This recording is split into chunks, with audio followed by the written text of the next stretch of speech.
सभी को जय मसीह की मसीह यीशु मसीह के नाम से मैं एक बार फिर आपका स्वागत करता हूँ। जैसे पहले भी हम परमेश्वर के वचनों को सुनते आ रहे हैं लगातार, इसी प्रकार फिर आज परमेश्वर के वचनों पर मनन करेंगे, उनको सुनेंगे, अध्ययन करेंगे।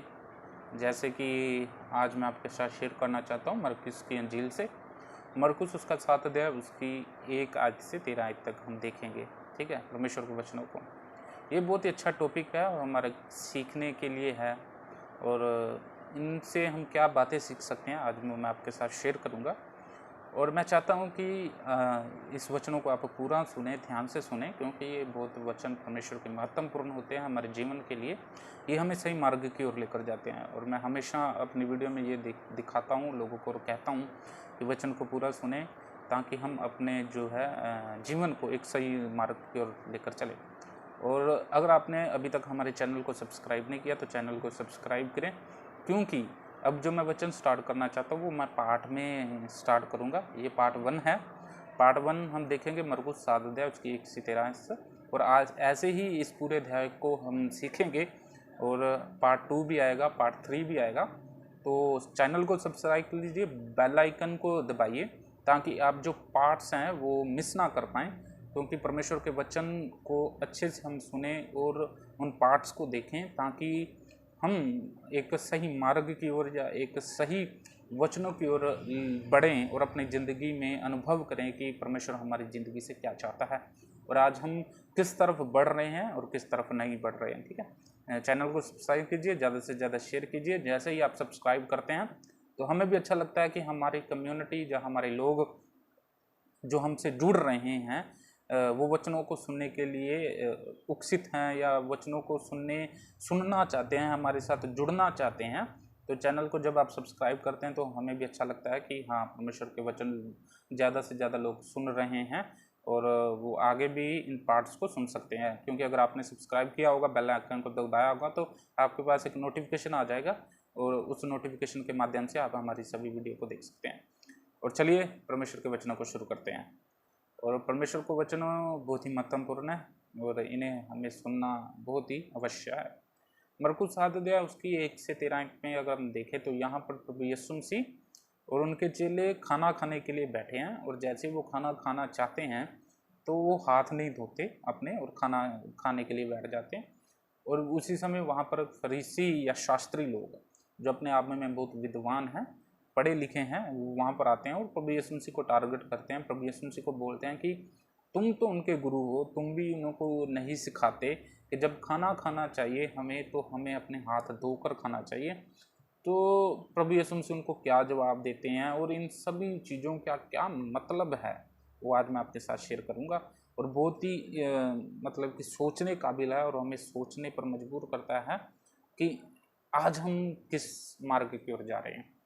ठीक है, तो इस जो हम देखते हैं जो आज का वचन है उसका मैं आपको टाइटल बताता हूँ। आज का टाइटल है, आज हम किसकी सुन रहे हैं, परमेश्वर के वचनों की या किसी और की। जैसे कि हमारे पास्टर, हम अपने पास्टर की बात पर ज़्यादा फोकस कर रहे हैं या परमेश्वर के वचनों की ओर ज़्यादा फोकस कर रहे हैं, ये हमें आज जानना बेहतर ज़रूरी है। ठीक है, क्योंकि आज के हालात कुछ इस तरह से हैं कि हम कहीं ना कहीं परमेश्वर के वचनों को पीछे छोड़कर दूसरे लोगों की बातें सुनकर अपनी ज़िंदगी को चला रहे हैं। खास करके ज़्यादातर मैं लोगों से सुनता हूँ तो वो अपने जब बोलते हैं तो वो बोलते हैं कि हमारे पास्टर ऐसा करते हैं इसलिए हम ऐसा करते हैं, या हमारे चर्च में ऐसा होता है इसलिए हम ऐसा करते हैं। लेकिन वचन में क्या लिखा है या वचन हमें क्या बताता है वो उनको मालूम नहीं होता कि वचन हमें क्या करने के लिए बोल रहा है, हमें वो करना चाहिए नहीं करना चाहिए। लेकिन उनके लिए सबसे ज़्यादा जरूरी चीज़ें जो हैं वो हैं उनके पास्टर की बताई हुई चीज़ें, या उनके चर्च में जो रीति रिवाज बन चुके हैं वो चीज़ें। तो अगर हम 7 अध्याय को स्टार्टिंग में पढ़ें तो वहाँ पर भी उसका जो टाइटल लिखा हुआ है परंपरा और नियम। तो आज हम परंपरा कौन सी फॉलो कर रहे हैं, कौन से नियम फॉलो कर रहे हैं, ये हम देखेंगे। ठीक है, परमेश्वर के वचनों में से। तो मैं इसको पढ़ना शुरू करता हूँ। ठीक है, तो ध्यान से सुनिएगा। तब फरीसी और कुछ शास्त्री जो यरूशलेम से आए थे उसके पास इकट्ठा हुए, और उन्होंने उसके कई चेलों को अशुद्ध अर्थात बिना हाथ धोए रोटी खाते देखा। ठीक है, क्योंकि फरीसी और सब यहूदी प्राचीन परंपरा पर पालना करते और जब तक भली भांति हाथ नहीं धो लेते तब तक नहीं खाते। और बाजार से आकर जब तक स्नान नहीं कर लेते तब तक नहीं खाते, और बहुत सी अन्य बातें जो उनके पास मानने के लिए पहुंचाई गई, जैसे कटोरे और लोटे और तांबे के बर्तनों को धोना मांजना। इसलिए उन फरीसियों और शास्त्रियों ने उससे पूछा, तेरे चेले क्यों पूर्वजों की परंपराओं पर नहीं चलते और बिना हाथ धोए रोटी खाते हैं? उसने उनसे कहा, यशायाह ने तुम कपटियों के विषय में बहुत ठीक भविष्यवाणी की है, जैसा लिखा है, ये लोग होठों से मेरा आदर करते हैं और उनका मन मुझसे दूर है, और ये व्यर्थ मेरी उपासना करते हैं, क्योंकि मनुष्यों की आज्ञा को धर्म प्रदेश करके सिखाते हैं। क्योंकि तुम परमेश्वर की आज्ञा को टालकर मनुष्यों की रीतियों को मानते हो। और उससे उनसे कहा, तुम अपनी रीतियों को मानने के लिए परमेश्वर की आज्ञा कैसी इच्छा तरह टाल देते हो, कि परमेश्वर की आज्ञा भी आप टाल देते हो। ठीक है। और अगर हम इसकी 13 आयत में देखें, इस प्रकार तुम अपनी रीतियों से जिन्हें तुमने ठहराया है परमेश्वर का वचन टाल देते हो और ऐसे ऐसे बहुत से काम करते हैं। और आज भी सेम जब मैं इस अध्याय को पढ़ रहा था तो मुझे भी एहसास हुआ कि आज भी बिल्कुल ऐसा ही हमारे एरिया में हो रहा है। और काफ़ी ज़्यादा लोग हैं जो ज़्यादातर पास्टर्स, या मैं किसी को टारगेट नहीं करता, लेकिन जो सच्चाई है वो सच्चाई रहती है। ज़्यादातर लोग जो हैं वो परमेश्वर के वचनों को टाल के अपनी रीतियाँ जो उन्होंने अपने चर्च में बना दी हैं उन्हें वो फॉलो करना ज़्यादा पसंद करते हैं। ठीक है। तो इसमें जब हम सबसे पहले एक जो आयत पढ़ते हैं, हाथ धोकर वो खाना खाते थे, और वो उनका मानना था कि ये परंपरा जो उन्होंने पूर्वजों ने बनाई हैं वो माननी हमारे लिए ज़रूरी है, बजाय कि परमेश्वर का वचन हमें क्या सिखाता है।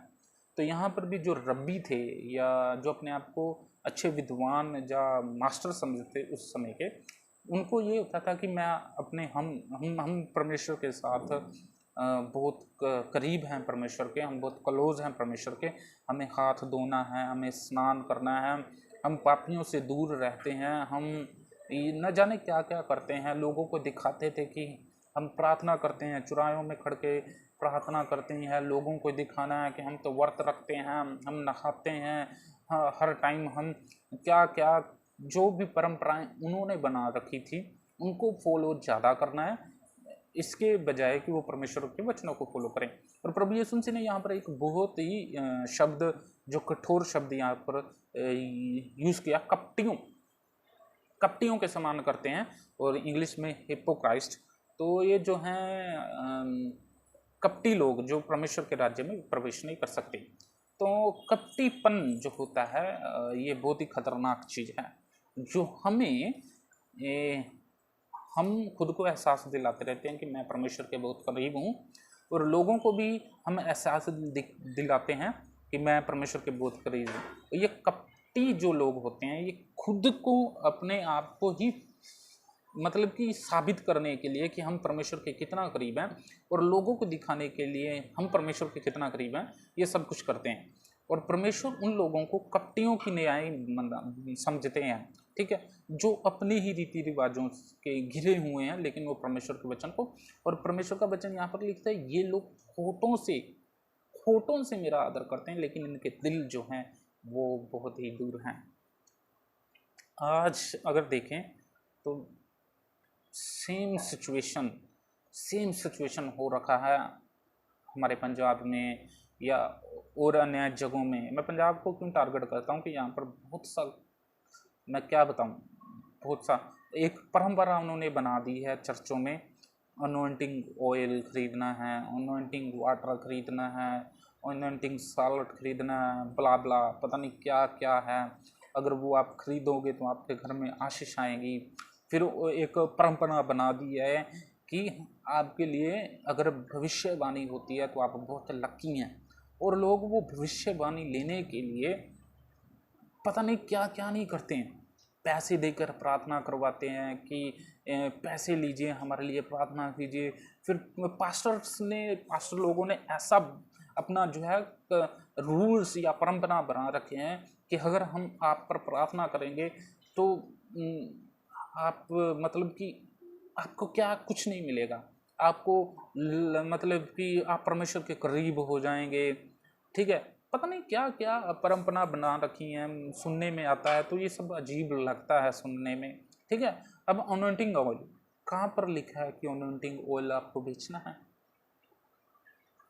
अनोइंटिंग वाटर कहीं पर लिखा है वचन में? अनोइंटिंग वाटर वचन में लिखा है अनोइंटिंग वाटर बेचिए, ठीक है, वचन में लिखा है अनोइंटिंग तेल बीजिए। जब वचन पे लिखा है कि इतने कार्ड बना दिए लोगों को, ये इस मेंबरशिप में आएंगे, ये इस मेंबरशिप में आएंगे, और ये मतलब कि ये इनका इनका इनका इनका इतना दान आना चाहिए, इनका इतना दान आना चाहिए, अगर हम आपकी मीटिंग करने आते हैं तो इतने पैसे लगेंगे, अगर आप हमारे पास आते हैं तो इतने पैसे लगेंगे, चार्जेस होंगे। एवरीथिंग जो आप कर रहे हैं ये आपकी बनाई हुई परंपराएं हैं। फिर हर संडे हमें भविष्यवाणी क्या करनी जरूरी है? हर संडे कहना जरूरी है भाई आज आपके संकट खत्म होने वाले हैं, भाई इस ऐसा करोगे तो ऐसा होगा, ठीक है। और लोग वहाँ पर भीड़ों की भीड़ें जाती हैं कि हमारे लिए भविष्यवाणी, मेरे लिए भविष्यवाणी, मुझे ये मिल जाए। एक लालच मन में भर रखा है, मेरे लिए भविष्यवाणी हो कि परमेश्वर आपके संकट दूर करने वाला है, मेरे लिए भविष्यवाणी हो कि आपको नई नौकरी मिलने वाली है, मेरे लिए भविष्यवाणी हो कि आपके घर में पैसा आने वाला है। लोगों की चाहत इसी चीज़ों में रह गई है, ठीक है। उनकी चाहत परमेश्वर से मिलने की नहीं है, उनकी चाहत ये है कि प्रॉफिट या पास्टर हमारे लिए भविष्यवाणी कर दे, नाम लेकर इस बंदे के घर में आशीष आने वाली है। लोगों की चाहत इतनी बढ़ गई है, वो चाहते हैं कि पास्टर हमारे लिए भविष्यवाणी करते कि इसको नई बाइक मिल गई है। लोगों की चाहत इतनी बढ़ गई है कि पास्टर हमारे लिए भविष्यवाणी कर दे कि तुम्हारे घर में खुशियां आने वाली हैं। बस ये चाहत बढ़ गई है लोगों को, और ये चाहत नहीं है, ये लालसा है। आप लालसा कर रहे हो उन चीज़ों की, और जो वो कर रहे हैं उसी को आप फॉलो कर रहे हो कि वो आपके लिए भविष्यवाणी कर रहे हैं, और आप उनकी भविष्यवाणियों में आगे बढ़ रहे हो। आप अपने आप को दिखा रहे हो कि हमें इन चीज़ों की चाहत है, बजाय कि परमेश्वर का वचन हमें क्या दिखाता है या परमेश्वर का वचन हमें क्या बताता है। उन चीज़ों को समझने की बजाय हम परमेश्वर के वचन की तो सुनते नहीं रहे हैं, और जो हमें पास्टर या हमारे जो प्रॉफिट हैं वो बता रहे हैं हम वो करना चाहते हैं। अलग अलग से नियम बना रखें, अलग अलग से कानून बना रखें, ऐसा करेंगे तो ऐसा होगा।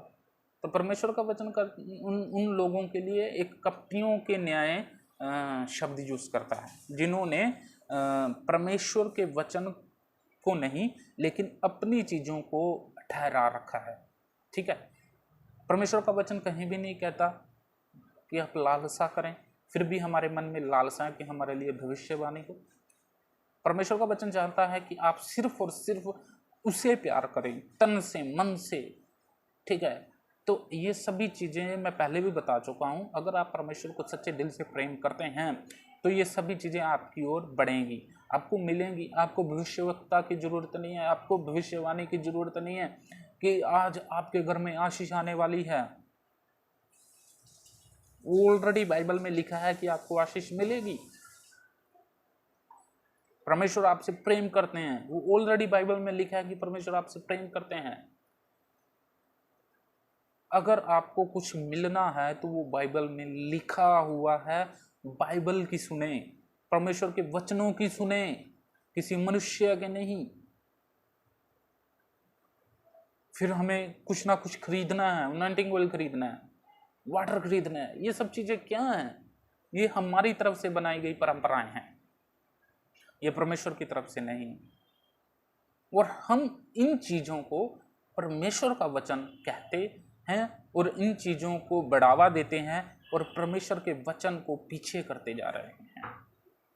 आज हम अपने आप को फेमस करने के लिए परमेश्वर के वचनों को दबा रहे हैं। आज हम अपना काम चलाने के लिए परमेश्वर के वचनों को दबा रहे हैं।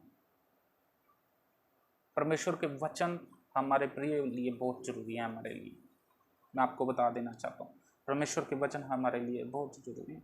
13 अध्याय में मैं पहले भी आपको पढ़ के सुना चुका, दोबारा से पढ़ा। इस प्रकार तुम अपनी रीतियों से जिन्हें तुमने ठहराया है, ये तुम्हारी रीतियां हैं, ये परमेश्वर की रीतियां नहीं है, तुमने ठहराया, परमेश्वर का वचन टाल देते और ऐसे ऐसे बहुत से काम करते। पता नहीं क्या क्या काम करते हैं और परमेश्वर के वचन को टाल देते हैं। जब भी मैंने फेसबुक पर जो अपने आप को प्रॉफिट मानते हैं उनको जब भी सुना है, मैंने कभी भी उनके मुंह से परमेश्वर का वचन सुना ही नहीं कि आज वो क्या टीचिंग दे रहे हैं लोगों को। आज लोगों को वचन की जरूरत है, भविष्यवाणी की जरूरत नहीं। तो भविष्यवाणी है तो कौन सी भविष्यवाणी? आज आपके घर में आशीष आएगी, ये भविष्यवाणी है। रोग चंगे होंगे, क्या ये भविष्यवाणी है? परमेश्वर आपसे प्यार करता है, क्या ये भविष्यवाणी है? आपके काम बनने वाले हैं, क्या ये भविष्यवाणी है? आपको जॉब मिलने वाली है, क्या ये भविष्यवाणी है? ये तो ऑलरेडी सब कुछ बाइबल में लिखा है। तो भविष्यवाणी क्या है? ये तो सब कुछ बाइबल में लिखा है। अगर आप परमेश्वर से प्रेम करोगे तो सभी चीजें आपको मिलेंगी। अगर परमेश्वर के राज्य की खोज करोगे तो सभी चीजें तुम्हें मिलेंगी। तुम्हें तो कुछ भी चिंता करने की जरूरत नहीं है। परमेश्वर का वचन कहता है कि तुम सिर्फ आज की चिंता करो, बाकी कल की चिंता मत ही करो। आपको आशीष मिलेगी, आपको जॉब भी मिलेगा, आपके रोग भी खत्म हो गए, सब कुछ हो गए। लेकिन सही मन से परमेश्वर की ओर चलो तो सही। और ये लोग आपके अंदर लालसा भर रहे हैं और आप लालसा ग्रहण कर रहे हैं। ये लालसा भरते जा रहे हैं और आपके उनके पीछे लगे हुए। ये लालसा है, वो आपको लालसा दे रहे हैं। ये लालसा नहीं तो और क्या है बताइए? आपके घर में आशीष आने वाली और मुझे ये भविष्यवाणी चाहिए। मेरा पास्टर ने नाम क्यों नहीं लिया?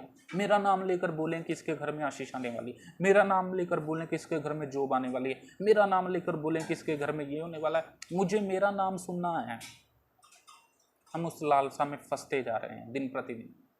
और ऐसे काम जो हम कर रहे हैं वो परमेश्वर के वचन को टाल रहे हैं।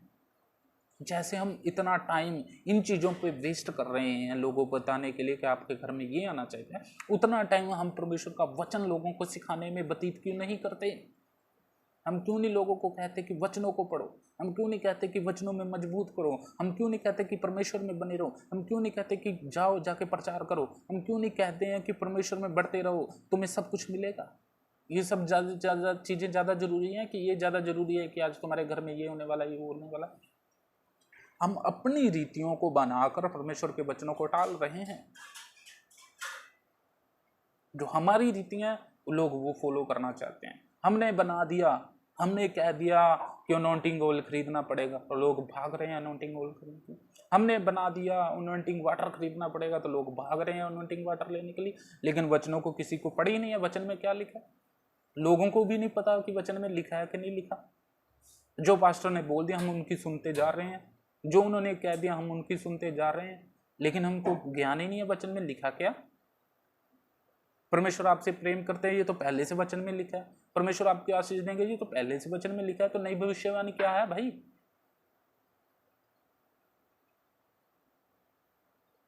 लोगों को पता होना चाहिए वचन में क्या लिखा है। हम अपने बनाए हुए परंपरा से लोगों को उकसा रहे हैं और अपनी बनाई हुई परंपरा से लोगों को लालसा दे रहे हैं और लोग हैं उस लालसा में बढ़ रहे हैं। माफ कीजिए, ये चीजें खतरनाक हैं। हमें परमेश्वर की ओर बढ़ना है, परमेश्वर के वचनों को जानना है। इन लालसा से दूर रहिए। और मैं आपको भाइयों बहनों बताना चाहता हूँ कि आपको परमेश्वर में वचनों में बढ़ना है, परमेश्वर के वचनों में मजबूत होना है। ये सभी चीज़ें आपको मिल जाएंगी। आज हमें किसको सुनने की जरूरत है? आज ये हमारे हाथ में। हम पास्टर की सुन रहे हैं या परमेश्वर के वचनों की सुन रहे हैं? परमेश्वर में बने रहें, वचनों में मजबूत रहें तो कोई भी आपको गुमराह नहीं कर सकता। परमेश्वर के वचनों को पढ़े, ठीक है? परमेश्वर आपको आज के इन वचनों से आशीष दे, ठीक है? हम फिर मिलेंगे पार्ट 2 के थ्रू। अगर आपने अभी तक चैनल को सब्सक्राइब नहीं किया तो कीजिए। पार्ट 2 लेकर मैं जल्दी आ रहा हूँ और इसी मरकुस को 7 अध्याय को हम आगे और पढ़ेंगे, ठीक? परमेश्वर इन वचनों से आपको आशीष दे।